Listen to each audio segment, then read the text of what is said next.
Hello साथीहरु, good morning, नमस्ते अनि सबैजनालाई मिनी ब्लगमा स्वागत छ अनि वेलकम छ। अनि आज त भन्नु पनि केही पनि छैन साथीहरु, झ्याउ लागिरहेछ। आज छुट्टी छ मेरो चाहिँ, आज मेरो कामको बिदा छ अनि त्यही कारणले म चाहिँ लागिरहेको छु। अब जान्छु म बारीतिर अनि बारीको साग चाहिँ ल्याउनु पर्यो साथीहरु। अनि मैले चाहिँ आज बेथी ल्याउने निर्णय गरेँ अनि हामी चाहिँ आमा छोरी गएछौँ बारीमा, बगैँचामा गएछौँ अनि बेथी ल्याउनलाई। अनि मैले चाहिँ बेथी ल्याइरहेको छु साथी, मेरो छोरीले म पनि टिप्छु भनेर चाहिँ अनि मैले चाहिँ टिपेर यति धेरै बनाएँ कि साथीहरु। मैले फेरि भाँडाकुटी लगेको थिएन कि साथीहरु, फेरि हेर्नु न म चाहिँ हिँड्दैछु, मेरो चप्पल कस्तो छ फेरि। आहा, यति राम्रो लागिरहेको थियो नि। बेथे अर्ग्यानिक, हाम्रो आफ्नै बारीमा फलेको अर्ग्यानिक बेथे खाने भए आउनु होला अनि कमेन्ट पनि गर्नु होला कस्तो छ। अनि यो चाहिँ हाम्रोतिर बेथे भन्छ, हजुरहरूले के भन्नुहुन्छ कमेन्ट गर्नु होला।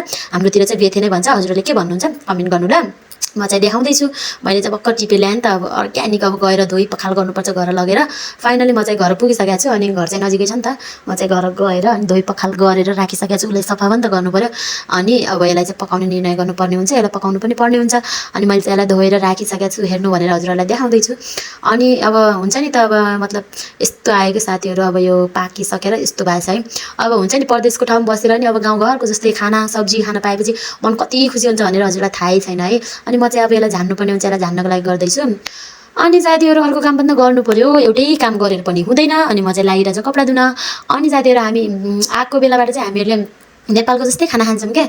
मतलब यता अब केराउहरू सबैहरू पाइन्छ लगाएपछि त। अनि सागसब्जी पनि घरमै के मतलब लगाएपछि नि, मतलब हुन्छ नि आफूले खेती गरौँ लगाऊँ भनेपछि बगैँचामा के लगाउनु पनि सकिने। नेपालकै जस्तै सागसब्जीहरू पाइन्छ कि साथीहरू, त्यो त कुरै छोडिदिनु। मतलब इन्डिया छु जस्तो महसुस हुन्न मलाई यहाँको हावा पानी नि। सेम नेपाल पानीहरू हावाहरू मतलब यति राम्रो के कुरै छोडिदिनु। कश्मीर यति राम्रो छ, तर हामी चाहिँ बाहिर निस्किँदैनौँ। अब हामी बगैँचामा बस्छौँ त्यही भएर राम्रो लाग्छ, तर डुल्ने हो भने त अब यहाँको इलाका अब यिनीहरूको ठाउँको हो नि त, त्यही भएर त्यो चाहिँ घुम्नको लागि चाहिँ राम्रो लाग्दैन मलाई चाहिँ। भित्रै यहीँ बस्ने आफ्नै काम गर्ने भने चाहिँ राम्रो छ ठाउँ चाहिँ। अनि साथीहरू म चाहिँ फेरि अब कुरा गर्दा गर्दै म चाहिँ कपडा धुँदैछु। के गर्ने साथीहरू, हजुरहरूलाई नदेखाएर कसलाई देखाउने भने जस्तै म चाहिँ कपडा मजाले मिचेर धुँदैछु। अनि मेरो बुढाको कपडा हो नि त, मेरो नानीको र अनि मेरो हस्बेन्डको कपडा हो। हस्बेन्ड बुढा पोइ लोग्ने श्रीमान पति जे भने पनि एउटै छन्। उहाँकै कपडा धुँदैछु म चाहिँ। अनि हल्का रमाइलो है साथीहरू, अन्यथा नलिनु होला। अनि हिजोको भिडियो, हिजोको मेरो भ्लग, फर्स्ट भ्लग कसले हेर्नुभयो लाइक कमेन्ट सेयर गर्नुभयो कि नै गर्नु होला। अनि म चाहिँ अब यति भन्दै म चाहिँ कपडा मिच्दैछु, मिचेर अनि पखाल्नु पर्यो भनेर। अब थोरै कपडा छ नि त, धेरै थिएन। अनि म चाहिँ अब कपडा के भन्छ यसलाई पखाल्दैछु। अनि पखालेर अनि यसलाई सुकाउनु पर्ने हुन्छ। आजको मौसम चाहिँ त्यति राम्रो छैन साथीहरू, पानी पर्ला जस्तो छ। अनि पानी पर्छ कि पर्दैन थाहा छैन, तर त्यही पनि मैले धोएछु अहिले घाम लागेको देखेर। तर गुगलमा चाहिँ पानी पर्छ भनेर भनिरहेको छ। अनि 1 बजेदेखि उता चाहिँ अब थाहा छैन पर्छ कि पर्दैन। साथीहरू कमेन्ट गर्नु होला, हजुरलाई थाहा छ भने भन्नु होला। अनि साथीहरू म चाहिँ अब बुरुस गर्दैछु। म फेरि सोच्दैछु पानी पर्छ पर्दैन अब के हुन्छ भनेर सोच्दैछु साथीहरू। अब के गर्ने सोचेर पनि हुन्न, पर्नु छ भने पानी परिहाल्छ साथीहरू, नपर्नु छ भने पर्दैन। जिन्दगी भन्ने कुरा यस्तै हो, पर्छ जस्तो लागिरहेछ तर कालो निलो पनि भइरहेछ साथीहरू। तर हुन्छ होला, कतै घाम लागेको छ कतै कालो निलो भएको छ, बादल छ नि त। अनि म चाहिँ नआएँ कि साथीहरू आज, किन भनेपछि मेरो टाउकोमा चाया थियो नि त। चिसोले हो कि केले हो, तर यहाँ चाहिँ चाया मेरो बहुत छ कि साथीहरू, त्यही भएर मैले टाउको नआएँ, चिलाएको थियो नि त। मैले नआएर फेरि हजुरहरूलाई फाइनल लुक देखाइसकेको छु। हेर्नु फेरि म नआएर यस्तो देखिन्छु। अनि त्यति राम्री त छैन, मनको चाहिँ साफ छु साथीहरू। अनि हेर्नु न, यति कुरा गर्दा गर्दै मैले नआएर बसेको थिएन, वार पानी आयो, मेरो कपडा धोको पनि नोक्सान भयो। मैले चाहिँ कपडाहरू फेरि भित्र ल्याएर राखेको छु अनि टङ्गाएर राखेको छु कि साथीहरू। के गर्ने हेर्नु न, यति पानी परेछ। मैले चाहिँ यस्तरी भित्र ल्याएर राखेको छु, पानीभरि पुरा चुहिरहेको छ कि साथीहरू। कपडा धोको केही पनि सार लागेन, नोक्सान भयो नोक्सान। पानी फेरि बिरबिर परिरह, कहिले ठुलो पर्छ कहिले सानो।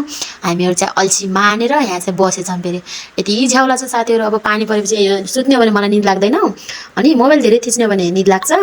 त्यही भएर के गरौँ भनेर म फेरि भिडियो बनाउँदैछु। अनि हामी चाहिँ 3 जनालाई हेर्नु न, म चाहिँ ढलिरहेको थिएँ। अनि मेरो बुढा अनि मेरो नानी भर्खर सुतेर उठ्यो नि त, चकचक गर्दै थियो।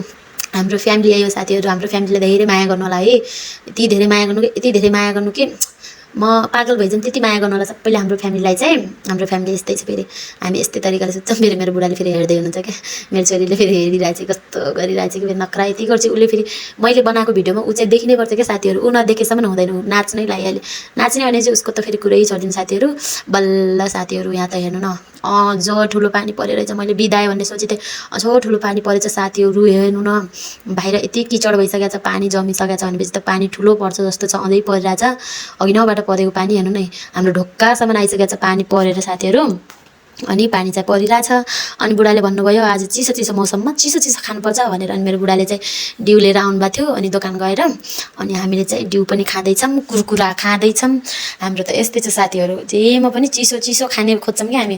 मेरो बुढा फेरि उता कुरकुरा खाँदै हुनुहुन्छ अनि म चाहिँ यता डिउ खाँदैछु। मेरो छोरीले पनि डिउ खाँदैछ। अनि उसलाई पनि देखाउनुपर्छ साथीहरू, उसलाई नदेखाए त मेरो भिडियो सुरुवात नै हुन्न, ऊ बिना त मेरो सुरुवात नै हुन्न। मैले भनिरहेको थिएँ नि त हाई गर्नु भनेर। अनि छोरीले हाई गरिरहेको थियो फेरि, बाबाले नगरेको छोरीले हाई गरिरहेको थियो। अनि म चाहिँ खाँदैछु डिउ।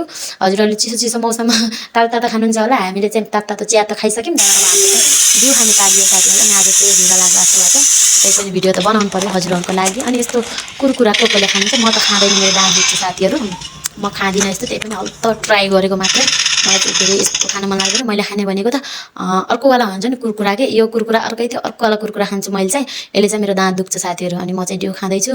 अनि छोरी र मेरो फेरि जहाँ पनि झगडै हुन्छ साथीहरू, जति गरे पनि हामी आमा छोरी कहिल्यै नमिल्ने भयो नि साथीहरू। हजुरहरू मिल्नुहुन्छ कि नै? हाम्रो त यस्तै हो, झगडा पनि हुन्छ, माया पनि हुन्छ, कहिले हानुहुन्छ आमा छोरीको। मेरो छोरी यति फटा भएको छ साथीहरू, हजुरहरूको छ किन यति फटा? मेरो यति धेरै फटा भएको छ नि त।